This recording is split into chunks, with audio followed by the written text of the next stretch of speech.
لیکن ایک واقعہ سچی بات ہے جس نے تو اسباب سے بھی جو ہے نا میری توجہ ہٹا دی، ایک زندگی کے اندر ایک انقلاب برپا کیا اس واقعے نے، اور وہ واقعہ حضرت امام کشیری رحمۃ اللہ علیہ نے رسالہ کشیری نقل کیا، اور وہ واقعہ حضرت سلیمان علیہ السلام کا کتابوں میں ملتا ہے اور بھی کتابوں میں درج ہے۔ حضرت سلیمان علیہ السلام آپ کو پتا ہے اس قدر عظیم المرتبت بادشاہ، نہ ان جیسے پہلے گزرا نہ بعد میں گزرے گا، لیکن ان کا کام ایک بڑا دلچسپ تھا کہ وہ بیت المال سے کچھ نہیں لیتے ہوتے تھے، ایک روزانہ گھوڑے کی ایک کاٹھی ایک زین بناتے، اس کو بازار فروخت کرتے اور اس رزق سے اپنے گھر کا چولہا جلاتے، گزرو کاپ کرتے، بیت المال سے کچھ نہ لیتے، روزانہ ایک کاٹھی بناتے بازار میں فروخت کرتے اور اسی سے اپنے گھر کا رزق چلاتے، بیت المال سے کچھ، اتنے اختیارات لیکن بیت المال سے کچھ۔ اچھا ایک وقت گزرا تو امام کشیری لکھتے ہیں کہ ایک دن حضرت سلیمان علیہ السلام کے دل میں ایک خیال آیا، اور وہ خیال یہ تھا کہ اللہ یہ تو نے مجھے اتنی بڑی سلطنت بادشاہت عطا کر رکھی ہے، اتنے زیادہ اختیارات میرے کسی کام کے نہیں، میں تو کما کے کھاتا ہوں، جیسے ہم سمجھتے ہیں سب ہم تو کما کے کھاتے ہیں، یہ تو ہماری محنت کا نتیجہ۔ خیر حضرت سلیمان علیہ السلام نے یہ خیال دل میں گزرا کہ میں تو اپنی کما کے کھاتا ہوں، میں تو بیت المال سے کچھ نہیں لیتا، اللہ اتنی بڑی بادشاہت میرے تو کسی کام کی نہیں۔ جب یہ بات سوچی تصور لائے تو خاصوں کے لیے اللہ کے ضابطے بھی خاص ہوتے ہیں، اللہ نے فوراً گرفت کر، جب گرفت کر لی اس دن بازار فروخت کرنے کے لیے گئے، وہ کاٹھی وہ زین کوئی نہ ملی، 2 دن گئے، دوسرے دن بھی کوئی نہ ملی، فاقے شروع ہو گئے، جمع پونجی تھی جو پاس انداز کیا ہوا تھا اس کو استعمال کیا، 3 دن گئے کوئی نہ بکی، اب فاقے شروع ہو گئے، بیت المال سے کچھ لینا نہیں، کاٹھی بک نہیں رہی۔ اب 7واں دن روایت میں آتا ہے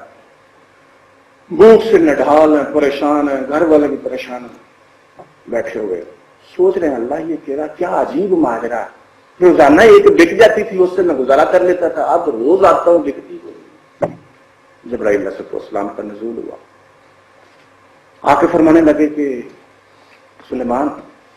اللہ فرما رہے ہیں کہ تو اپنی کاٹھیں بیچ کے گزارا کر۔ اچھا سے بات آ گیا، تو کاٹھیں بیچ کے اپنا کما بھی، وہ فوراً دل میں خیال ہوا میں نے تو ہفتہ بھر پہلے ایسا سوچا تھا تو میں تو کما کے کھاتا ہوں، شاید اللہ کو یہ بات ناپسند آئی ہے، اس لیے اللہ نے فوراً توبہ کی، اللہ کی طرف رجوع کیا، اور جب توبہ کر چکے تو عزیزان گرامی یہ ہے وہ مرحلہ جہاں پہ میں آپ کو لانا چاہتا تھا۔ جب حضرت سلیمان علیہ السلام توبہ کر چکے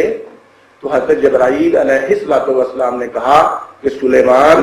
سر اٹھائیے اور آسمان کی طرف دیکھیے۔ حضرت سلیمان علیہ السلام نے سر اٹھایا اور آسمان کی طرف دیکھا، کیا دیکھتے ہیں کہ آسمان کے ایک کونے میں زندگی میں جتنی کاٹھیاں بنائی ہوئی تھی وہ ساری کی ساری لٹک رہی تھی، اور جبرائیل علیہ السلام فرمانے لگے سلیمان تو یہ سمجھتا تھا کہ یہ کاٹھیاں میں بازار میں فروخت کرتا ہوں اور گاہک مجھ سے آ کے خرید کے لے جاتے ہیں جس سے میں گزر وقت کرتا ہوں، تجھے یہ تو نہیں پتا تھا کہ یہ تیری ساری کاٹھیاں ہم فرشتے انسانوں کے روپ میں اترا کرتے تھے اور آ کے تو اسے خرید کے لے جاتے ہوتے تھے، یہ پڑی ہوئی تیری ساری کاٹھیاں۔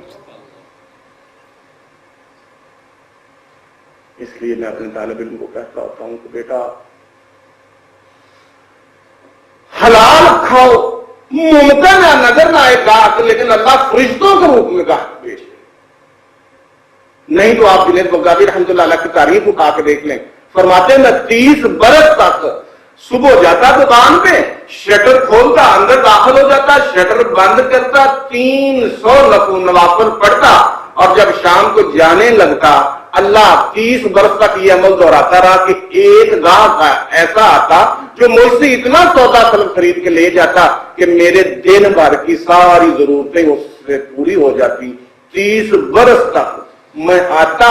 300 نوافل پڑھتا اور پڑھ کے نکلنے لگتا تو اللہ ایک ایسا گاہک بھیجتا، بتا وہ فرشتہ ہی